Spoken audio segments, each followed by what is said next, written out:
Nation in Conversation, proudly brought to you by Senves, Grain SA, Avgreen, John Deere, Engen and Monsanto.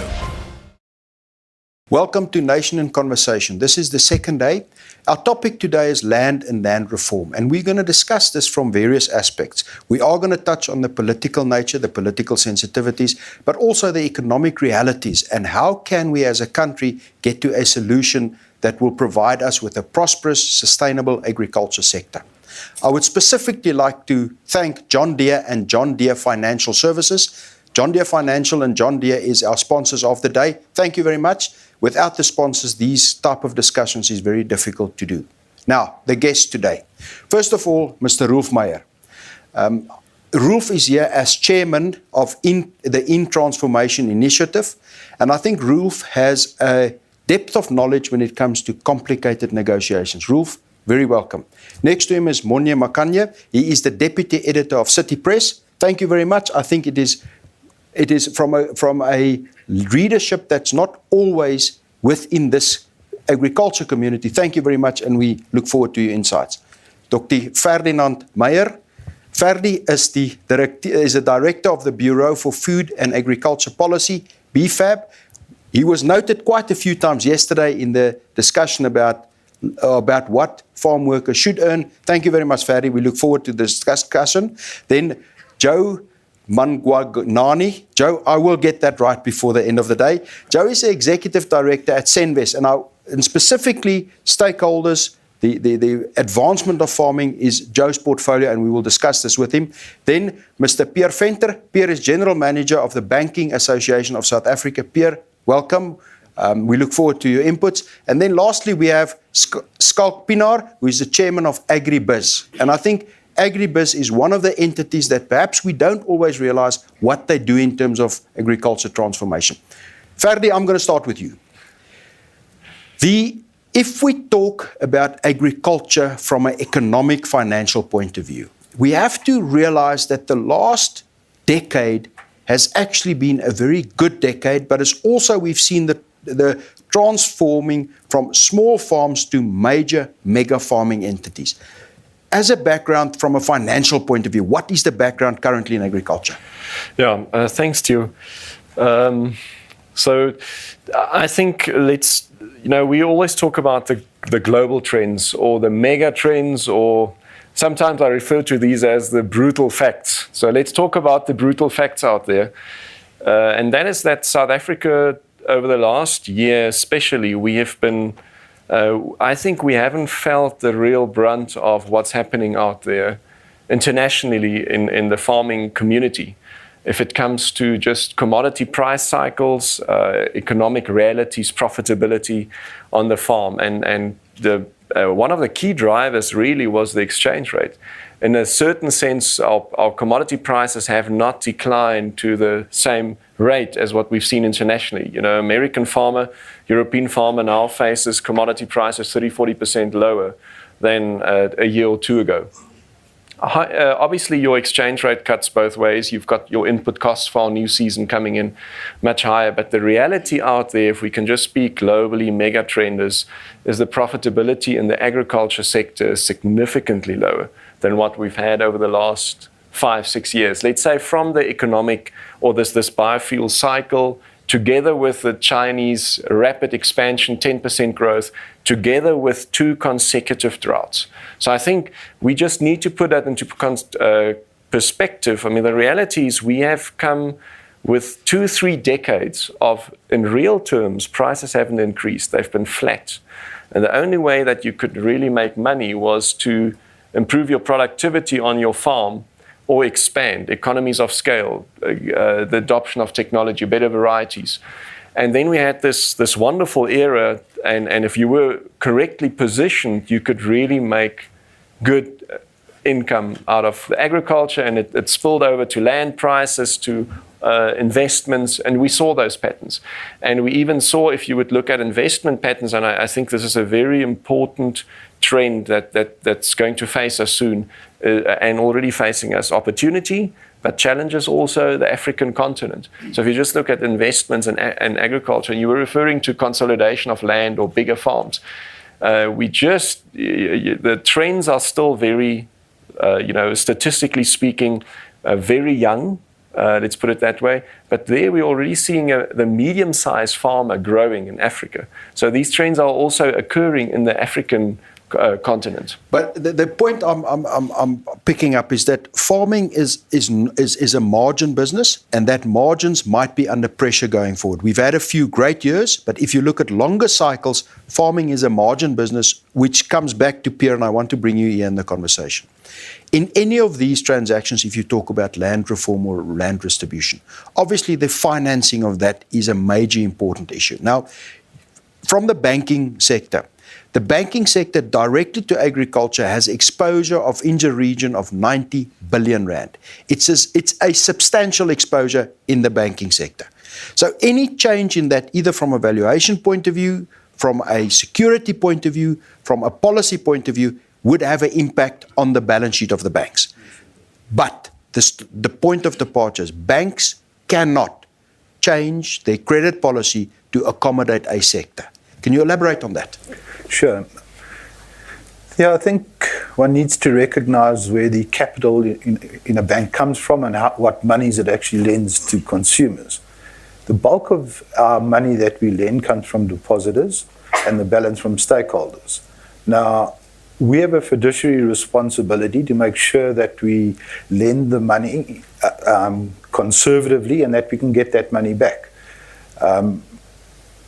We could not and cannot go into the sub-commercial market. What we are prepared to do is partner with other stakeholders to reduce risk to where it makes commercial sense. That's where lenders are good. We're the third most stable. The banks are rated number 3 in the world in terms of stability and soundness and financial and are well managed. And we need to stay there. If one goes back to 2008, where we had the global financial crisis, we had a number of banks go down, as you know, and they needed to be bailed out. In South Africa, not one bank had to be bailed out, and that was because our lending was based on good, sound commercial practices. Obviously, we prepare, I think land reform is important. I think transformation is important, and we are supportive as a banking sector of that. And we are prepared to move down that road. But what we will need is risk underpins to reduce risk to acceptable commercial levels if we are going to start moving out of the business as per usual space. The whole question of land reform, it is not a unique South African question. Neither is it a question that's only now on the discussion point. It's been with us for decades, if not centuries. It's nothing new. Can you just elaborate on the fact that this is not a new trend? There's been policies and people have been struggling with this for centuries. Certainly. If you look in the literature, the Chinese have struggled and have been involved with land reform 2,000 years ago, probably even more. And you found that land reform has taken place and was on the table in the Far East, in Asia, in South America, in Africa, and it was very often, or is often, dictated by political ideology, by circumstances prevailing at the time. In the colonial countries, it worked, especially in Africa, differently than it worked, for example, in the Americas. So it's nothing new. And the other important point to remember is that land reform is dynamic. There was never a land tenure system that was decided upon by a country, which was then the one that remained in place for thousands of years. Even as we sit here, the Chinese are still busy and involved with land reform issues. The Russians, when the Iron Curtain came down, one of the first things or important steps that they took was to start looking at land reform and to transform the collectives. And that is still ongoing as we sit here. They struggle to get private initiative going, private ownership of land going. And as we sit here in 2015, the biggest land owners and producers in Russia are still the old collectives that have been transformed into other more private-like organizations. The interesting thing is in Russia that the so-called small-holding family farms have now started to exceed the total value of agricultural production that is produced on the old collectives, which are run as private enterprises today. So it's not new. It's not something that happens and then it goes away and stays there forever. It's dynamic because the world changes. Populations grow, land, the density of people on the land becomes much higher than it used to be. Technology changes, climate change, there are policy changes. So it is something that has come to the shores of South Africa, but also only in our memories. It has been in South Africa ongoing also for probably the better part of the time since the first settlers came here. So the point that, and I'm going to come to you now, Rolf, in terms of agriculture, I think everybody appreciates that we need to change the landscape. I don't think there's any party involved that doesn't understand there needs to be a change. And I think that if you take that premise and you take the point that Ferdi stated that agriculture is becoming a scale business, it's a business that relies heavily on technology, on productivity, so it becomes a difficult scale business. If we then say from a banking point of view, the banking institutions can play a role, but it needs to be within the soundness of their balance sheet. They cannot go outside that. This is not something new. This is something that we have seen in various countries. Rolf, you've been involved in discussions where there was very difficult issues, emotional issues. What is needed for a discussion to have the opportunity to get to a resolution that's acceptable to the parties? What's some of the ingredients needed? Maybe before I get to that specific answer, can I just latch on to what has been said so far in trying to make the link between the political side of what we're talking about and the economic side?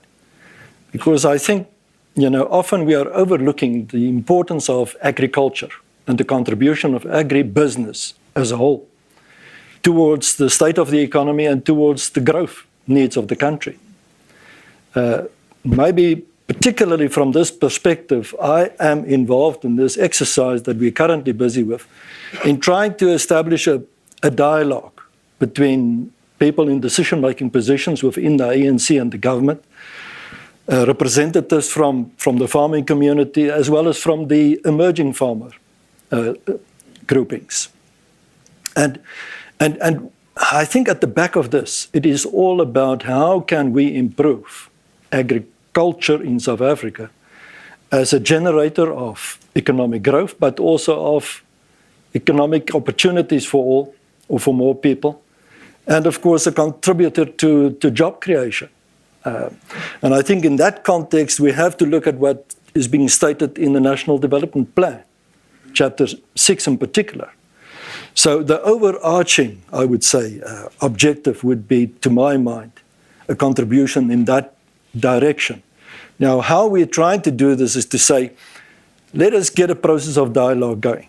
Of course, we all know land reform is a sensitive issue, and you have different perspectives on that. We hear it almost every day, statements and pronouncements that unfortunately contribute towards the sensitivity on the subject. The one side says this, we need the land, ownership of land is fundamental, and on the other side, people say we need the land to contribute towards commercial farming and the contributions to the economy. And it's a question, therefore, on how to bring these different poles closer to each other and find a compromise by give and take in terms of the original positions that we might depart from. So that is what the dialogue is about. And to come back to your specific question, I think for what we have learned in the past, and Mondley can correct me, I was sitting here and thinking about the fact that 25 years ago, more or less, he was reporting as a young journalist on what we tried to achieve through negotiations in South Africa. So he can correct me if I'm wrong, but I think the essence of what we have learned from our own experience lies in the fact that we took ownership of the problem. that we had at the time. I'm talking about the early 1990s. We took ownership of the problem and we took responsibility for coming forward with an answer and a settlement. Secondly, we established a level of trust amongst those that were responsible for the negotiations, in other words, the participants in the dialogue. You can't participate in a dialogue and say, no, it's not my business, it's not my responsibility. You have to take ownership. And the third point was the fact that we acted on a relatively inclusive basis. In other words, those that were responsible for the problem were inside the tent, so to speak. And we all contributed together in finding that answer. The answer was not always acceptable to everybody, but in the end, it was. And I think that is, how we can learn from our own contributions in the past. Mondi, I want to come to you. Sometimes one gets the feeling that this debate, both the political side of the debate as well as the economic viability side of the debate, is held amongst closed groupings. Specifically, that you have one extensive debate purely amongst the farming community, who reacts when they hear the news, who reacts when they hear different points of view. How can this debate be broadened to get more people involved in finding, as Roelf was saying, a solution that builds a strong, sustainable, growing agriculture sector, and not just a debate among selected small crowds? How does one broaden that debate? Thanks. Firstly, I'm not sure what Roelf means when he says I was young 25 years ago.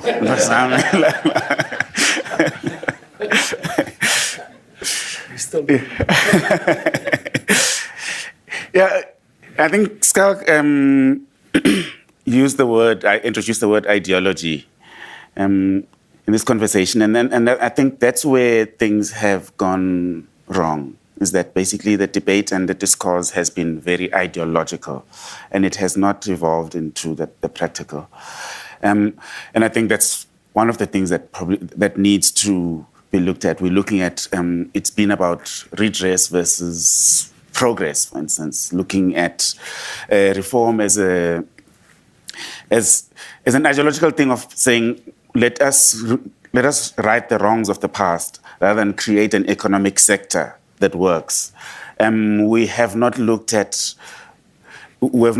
focused enough on saying, let's make agriculture sexy. Let the young person who wants to be an entrepreneur look at agriculture in as much as they would look at becoming opening an IT business, kind of like getting into the property business, and so on. And I think the reason for that is that we have been talking at cross purposes. ANC, obviously for political reasons, and now the new introduction to a political segment, the EFF, for them it's an emotive issue. They're not actually looking at what the NDP is actually looking at as an economic sector.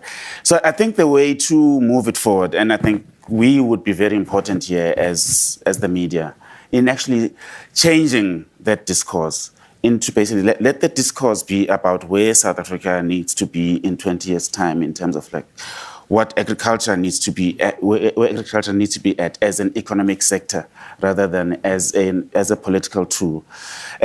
What must NAMPO look like in 20 years' time when somebody drives in here? The queue at the John Deere shop should not look like today. Indeed. It should be as long as today, but not with the same profile. There must be a little bit more melanin, I think, in 20 years' time. Yeah.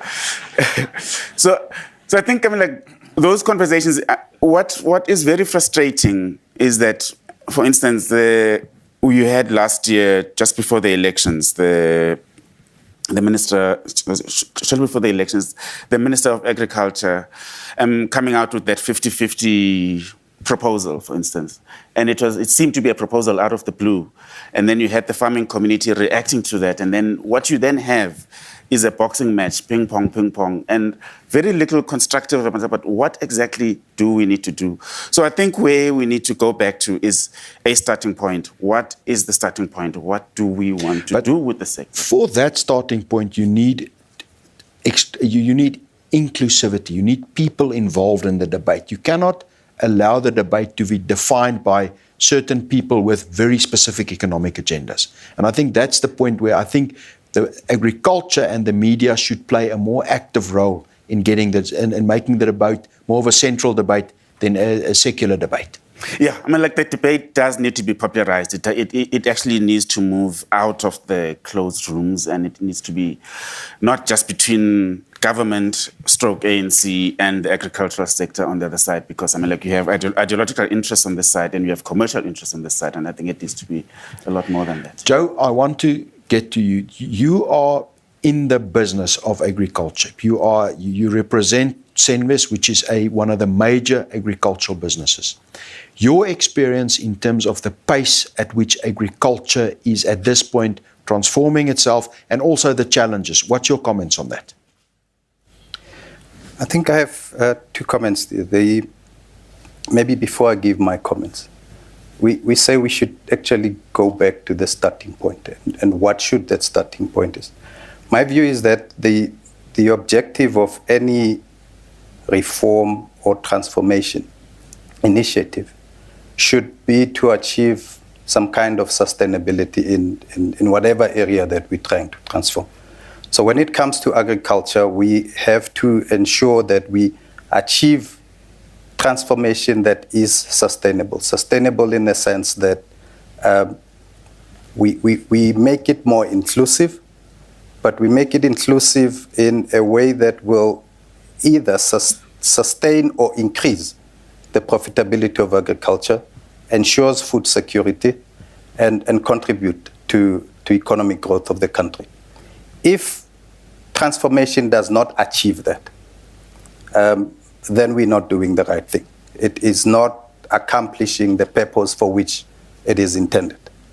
That would be the starting point for me.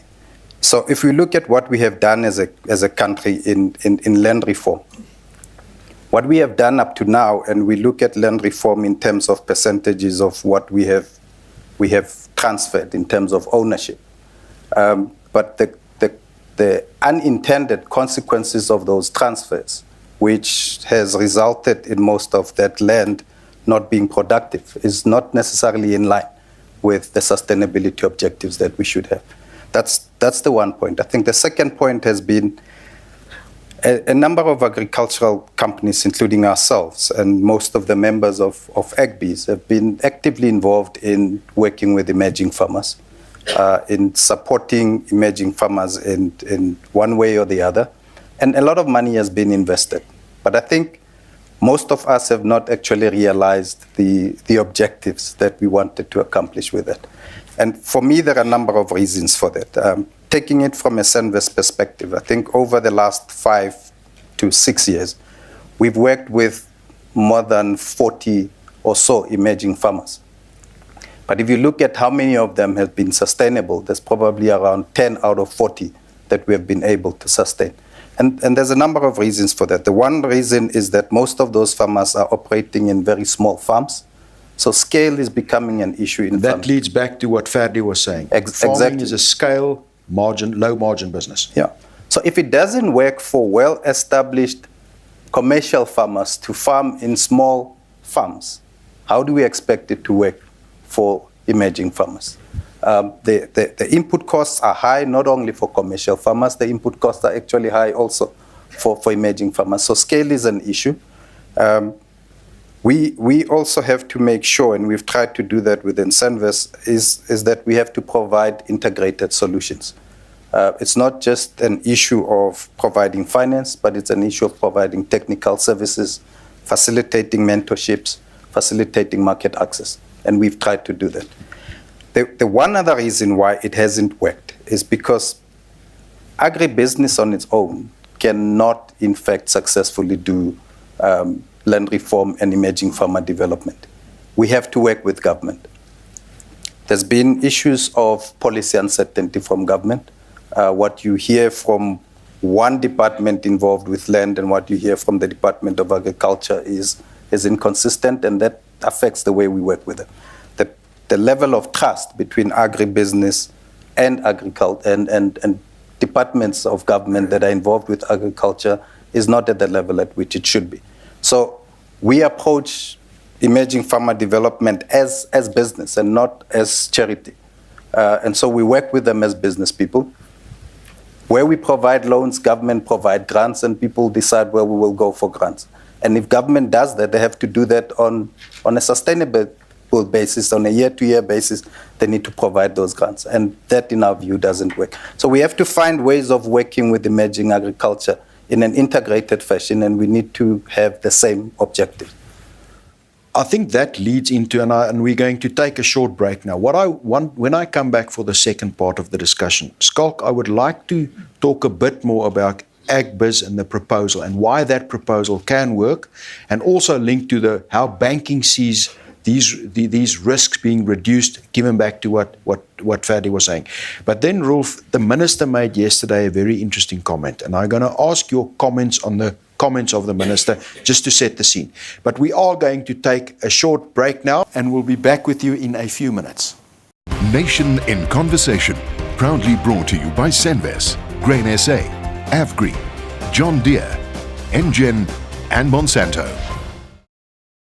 Welcome back to the second half of the program. With me, my guest today is Rolf Meyer, Chairman of In Transformation Initiative, Monni Makanya, Deputy Editor of City Press, Dr. Professor Ferdi Meyer, Director Bureau of Food and Agriculture Policy, BFAB, Joe Mangwagani, Executive Director of Senves, Pierre Venter, General Manager of the Banking Association of South Africa, and Schalk Pienaar, Chairman, AgBiz. In terms of the process, we will now again discuss for about 20-25 minutes. Then we will allow questions for around about 15 minutes. Subsequent to that, we will have a press conference.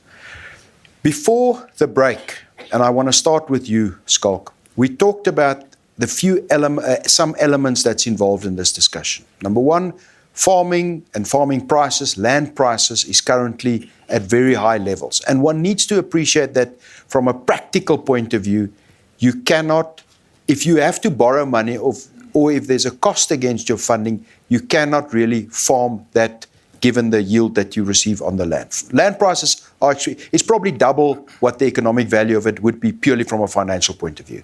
That creates a risk from the banking perspective in terms of the counterparty security. But having said all of that, there is plans on the table from AgBiz point of view. If you look at the plans from your side, what is the broad strokes of those plans?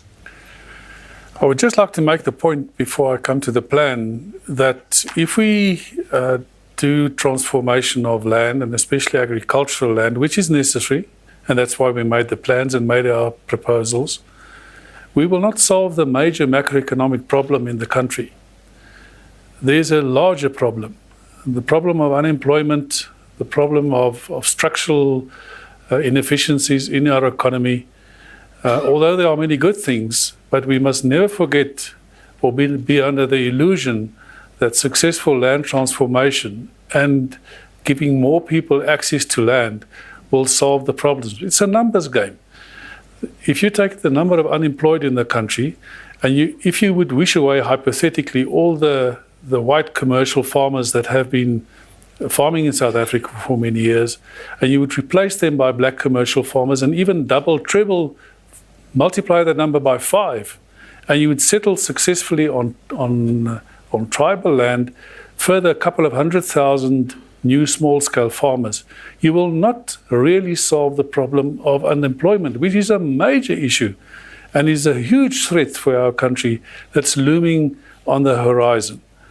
So I just wanted to make the point that there is a bigger issue at stake, and our government cannot wish away and look away from that problem. They just cannot do that. However, from the AgBiz point of view, together with the Banking Association of South Africa, we decided that we would take a niche of the problem, of the challenge, and we devised and developed a proposal that we have put to government that we would together commit ourselves to provide finance to the order of 1 billion rand for the settlement of black commercial farmers. That finance would have to be complemented also by 1 billion rand from government, And the reason for that is that the government money would not be commercial finance like the finance we are going to put forward, but it would be an effort to soften, and if you would like to use the word subsidize, the initial startup costs of the black commercial farmer who farms in partnership and in conjunction with an experienced white commercial farmer. And there were a whole list of other provisos also. We have not had a formal reaction in the last 2.5 months since we've handed over the proposal to the Minister of Land Affairs and Rural Development, whether this is acceptable or not. And we are getting very frustrated because of that, because we wanted to move ahead. We did it from the premise that we believe transformation is necessary, and we believe that we can talk about it, but we also have to start doing something about it. And that led to the proposal itself. Pierre, the banking sector was involved in that proposal because as a lender to the agriculture sector, and we talked about the 90 billion rand, and we talked about you can add another 30, 40 million rand if you were to add the agricultural companies and some of the other lenders in the industry to that. The banking industry was involved in that proposal, and the banking industry backed that proposal given their current credit framework. But there's a few other opportunities that you see where one can actually look at transferring that risk, and there's a few requirements given the agriculture sector. Can you perhaps elaborate on some of the risks involved where you need to offset risk which is you're struggling with, but also how one can actually broaden the risk in the current proposals? Sure. Before I start there, though, Theo, let me just go back on the point that Schalk made a minute ago. Our model that we have proposed to government, we actually committed ourselves to R1 billion per annum for a period of 15 years. So the billion we're talking about is per annum. The billion is the match billion we're talking about. 1 billion, match billion. This 1 billion portion will be on pure, strict commercial terms. Yes. And you would like government to assist on the 2 billion? Yes. On a per annum basis? Yes. I think a further opportunity lies, especially as far as sub-commercial farmers is concerned, in elevating them to a level where they are commercially viable and feasible. And I think it can be achieved on a partnership basis, where if one looks at the value chain, and you start off with input suppliers, that's really production risk. And there you've got your seed companies, your fertilizer companies, mechanization, financiers, insurers, and so on involved there. Outside of that, you've got your agro-processors, which is your take-up for the produce and your hedges and stuff like that. You've got government that can play a role, and DFIs where they help reduce the risk, certainly in the initial phases, because I certainly am not a proponent of keeping subsidies in place forever. It just leads to inefficiency. So you scale it out very quickly. So there's risk that the farmer takes where they really are putting their backs to the wall to also make it successful. Mentorship, upskilling, education, and so on. And what you basically do is each of those prominent players in the value chain all take a portion of that risk. So your seed supplier, it doesn't stop with him selling his seed to the emerging farmer or the sub-commercial farmer. He needs to go and make sure that the right seed is planted at the right time, at the right depth, and so on and so forth. And so you move through that value chain where government only plays an enhancement role to the level where it's really needed. In that way, what you're doing is you're spreading that risk, and you're actually improving the chances of success for your sub-commercial farmer, because that whole process is actually managed through a professional chain. And that comes back to, Joe, what you were saying, in terms of the assistance that agricultural companies can and will provide to make this work. Do you believe that agricultural companies are positioned in that respect to assist that segment? Yes, I believe they are. Agricultural businesses have been doing this over the years. I think every agribusiness like Senvest have done this with commercial farmers over the years. We have provided technical assistance to commercial farmers in the form of agronomy and agricultural economists and soil scientists, because that mitigates our risks as well. And so we are well positioned to actually do that, and we have been doing it with emerging farmers as well. But I think the issues that both Pierre and Skalk have raised on the financing side are very critical. So this will become a support mechanism to actually make sure that that works. I want to take the conversation more towards the political aspect, and perhaps for the panel members this afternoon, I will also put that question to you. Yesterday there was two opinions raised that I think gave interesting perspective. Firstly, let's one step back, Skalk, where I do agree with you, and that one needs to remember in the government side from the discussion yesterday. The big problem in South Africa, and you alluded to it, we have 5 million people looking for jobs that does not exist. They don't exist. We have 2.5 million people, and there's a nice Afrikaans word for it, that stopped looking, they were gatvol. So we've got 7.5 million people that wants to work, that cannot get a job. And that is the background to part of this discussion. There was 2 points made yesterday. Firstly, when Nosy Pieterse talked, and he was one of the firebrands when we had the 2012 the Dorens problems, he said, but this Mr. Nkwinti's or land reforms 50-50 was never part of any of the discussions. That was never in any union demand. No, the unions never looked for that. That's not what they want. They've got other issues. So that 50-50 from a farm worker point of view, it was never even discussed at farm worker level or at union level or put on the table. It came as a surprise for them as well. And so therefore that was a bit of a strange one. But the other point, and Rolf, I'm going to bring you in here. The minister clearly made one point in the discussion yesterday, and he said that they all serve as ministers at the bequest of Lutuli House. I'm taking words out of his mouth. It wasn't specifically what he said, but broad strokes, don't quote me on this. Broad strokes, what he said was, they all serve at the bequest of Lutuli House, and they take their orders from the Secretary General at Lutuli House, all the ministers. So if this disruption and different viewpoints in cabinet is alive and well, that means that you need to take it up with Lutuli House.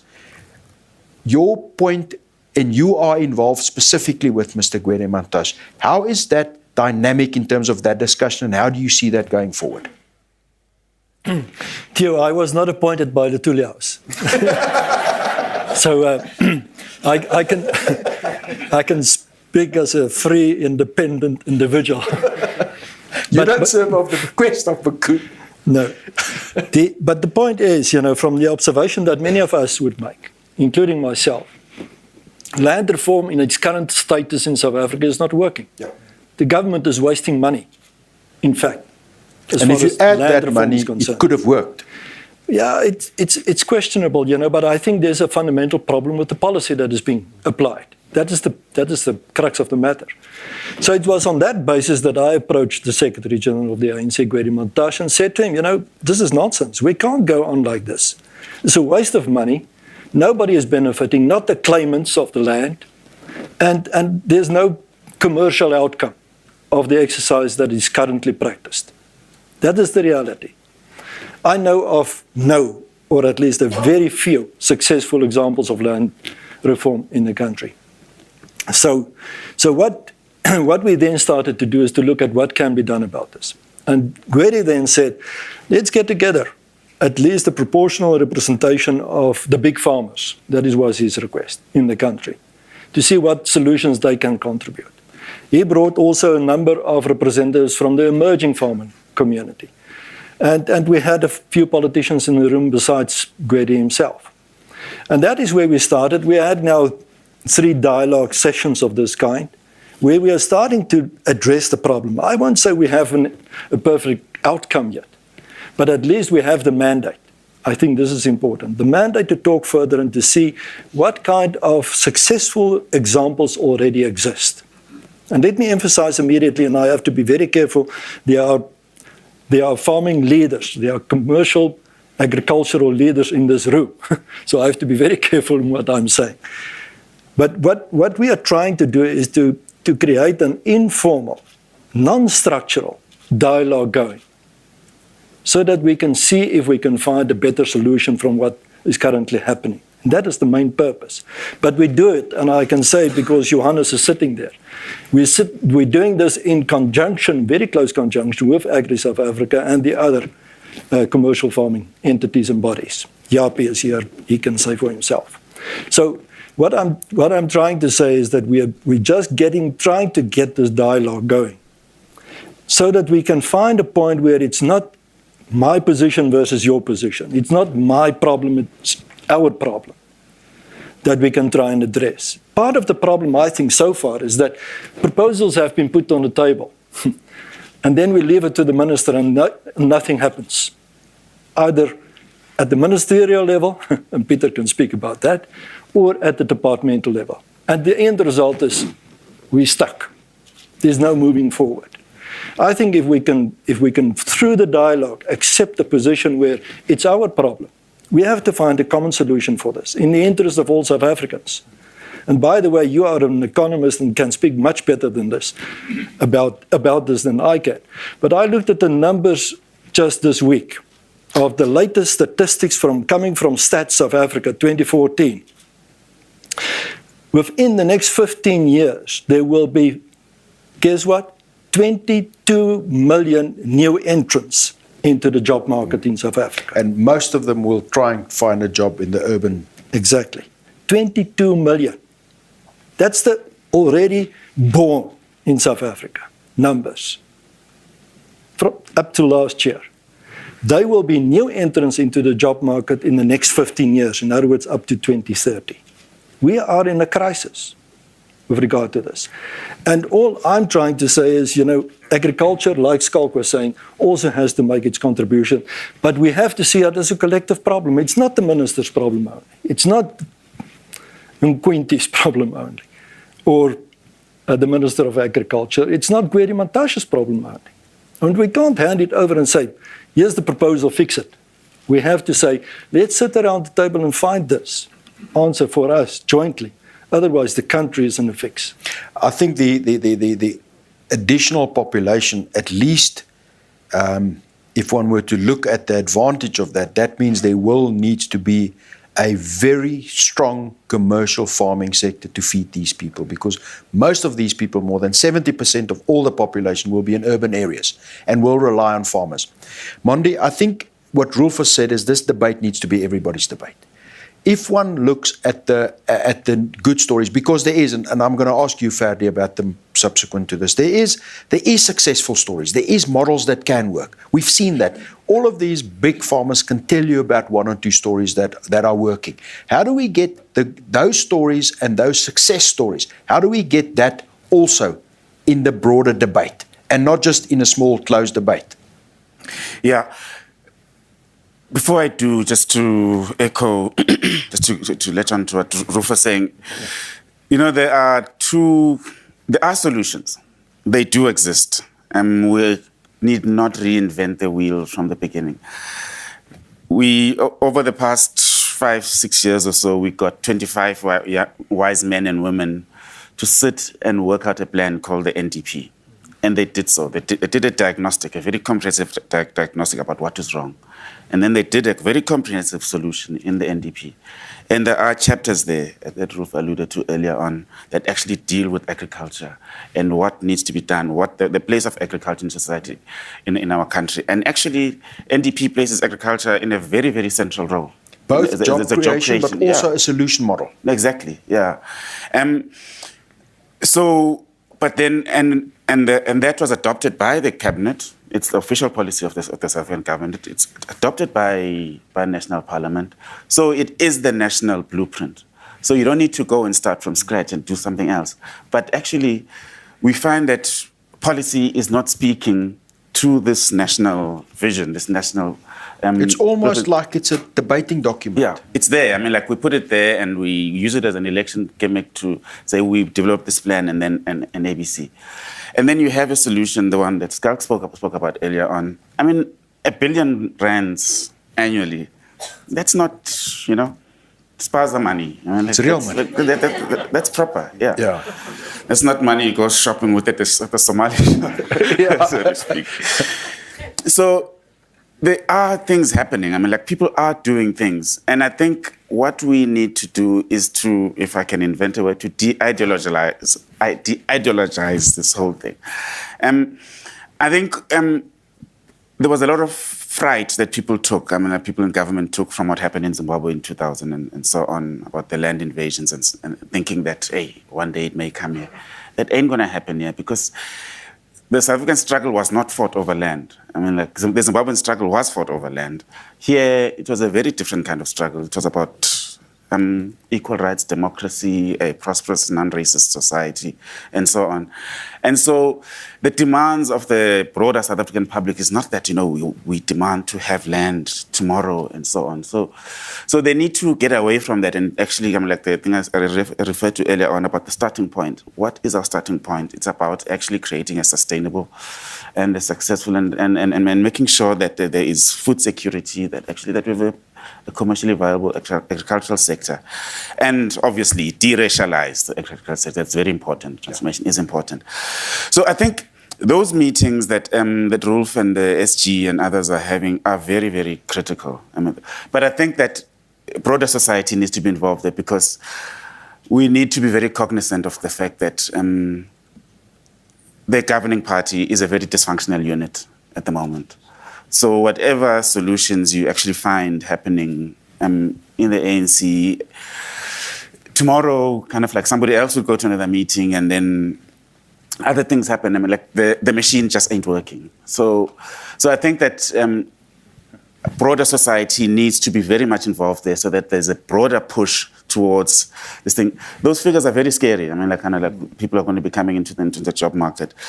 There are people, we already have about 18 million people in the social security net now. And those people that are going to be coming into the job market and not getting have to be catered for somehow.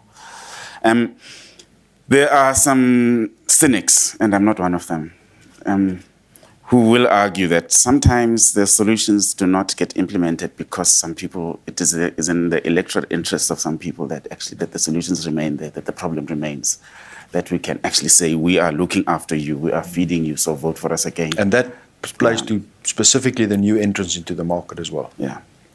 So, and then now there's a proposal that we may want to increase the social security net to 23, the child grant to 23. I don't know, there's a friend of mine who says that, when he was 16, he used to go and work in white people's gardens in order to take his girlfriend to the movies. He would feel very ashamed at the age of 18, basically having to live on welfare and take his girlfriend to the movies on welfare money. So now, a 23-year-old. Yeah. But I think that, I think we need to make this debate, this discourse, as critical and as exciting and as heated as this debate that we have about statues, the debate that we have about things that actually are not critical for us moving forward. And I think that because this is really about the food that's going to go into people's stomachs, and it is about the job creation and the development But we need to take the ideology out of it. No, definitely. It needs to be a practical implementation debate. And I think the National Development Plan begins to take the ideology out of it. We have it. I don't think that we need to now start going back to 1913.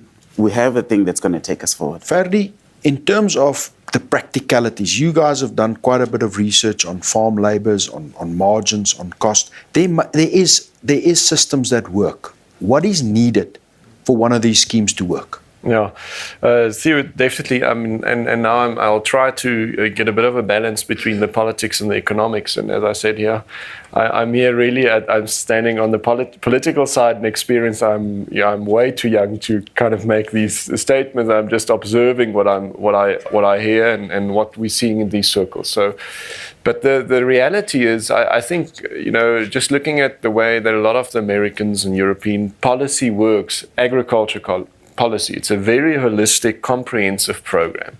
And we've seen it now also in Paris, for example, where we again debated the outlook. Let's say the outlook, next 10 years, what does the agriculture sector look like? And these policies, they're already on the move. The Americans are already putting safety nets in place, very broad-based safety nets for the whole agriculture sector. So it's a very holistic program. They know exactly what it would take to support their farmers at the ground level. And I think that's at the end of the day what we as South Africans, and now we're talking about inclusive debates. The land reform, the way that I see this land reform debate, and also employment, it's a countrywide, like Skalk was referring to, it's a mega problem. It's a countrywide problem. Land reform is not an agriculture problem alone. It's a countrywide problem. And we need to solve it. And we looked at our neighbor Zimbabwe. It is going to affect everybody. Whether it doesn't matter in which sector of the economy you are, it is going to affect you. And that brings me to the solutions. And I've over the last few years, we've been more actively involved also in our African neighbors, in countries there, also involved, and these were direct subsidy programs, for example, in fertilizer. And the comment that was made by a minister in Zambia to me was very striking when we kind of laid out the independent analysis, and I think this is what we as BFAP want to do, is crank out these numbers and put it into the debate, into the dialogue, that we at least can reason around sound principles and good information. And we put this information into the box for Zambia, and we said, but it doesn't make sense. Get out of this fertilizer subsidies.